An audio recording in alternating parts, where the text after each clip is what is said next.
Channel of Vadodara. Tandalja વિસ્તારમાં આવેલ 500 જેટલા ઘરોમાં છેલ્લા કેટલાક સમયથી પાણીની અસુવિધાને લઈને ત્યાંના સ્થાનિક રહીશો હેરાન પરેશાન છે। ત્યારે આ બાબતને લઈને સ્થાનિક રહીશોએ એકત્રિત થઈ મ્યુનિસિપલ કમિશનરને આવેદનપત્ર થકી રજૂઆત કરી હતી।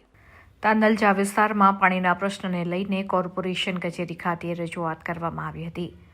તાંદલજા વિસ્તારમાં આવેલા આતિફનગરના 105 ઘર, રહેમતનગરના 100 ઘર અને ખુશ્બુનગરના 285 ઘરોમાં પાણી જેવી પાયાની સુવિધાઓનો વર્ષોથી અભાવ છે।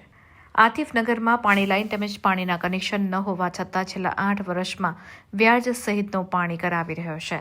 રહેમતનગરમાં 2021માં આંતરિક પાણીની લાઇન પાસ થઈ હતી, જેના ચાર્જ પેટે રહીશો દ્વારા 2021માં મ્યુનિસિપલ કોર્પોરેશનને પાણી કનેક્શનના 1500 રૂપિયાની ભરપાઈ કર્યા છતાં પણ 4 વર્ષનો સમય થઈ ગયો હોવા છતાં પાણીની લાઇન નાખવામાં નથી આવી, જેથી આ તમામ સોસાયટીમાં પાણીની લાઇન નાખવા માટે તેમજ આતિફનગરનો પાણી કર બાદ કરવાની માંગણી સાથે મ્યુનિસિપલ કમિશનરને આવેદનપત્ર આપી સ્થાનિક રહીશો દ્વારા રજૂઆત કરવામાં આવી હતી। અમે પાણીની રજૂઆત લઈને આવ્યા છે વડોદરા મ્યુનિસિપલ કોર્પોરેશનના કમિશનર ઓફિસમાં। અમારું પાણીની લાઈન નથી છતાં અમારા વેરા આવે છે, એ પણ 4-4, 5-5 હજાર રૂપિયા આવે છે અને અમે પાણી બધું લાવીએ છીએ વેચાતું, તોય અમને કહે છે કે તમે વેરા ભરો।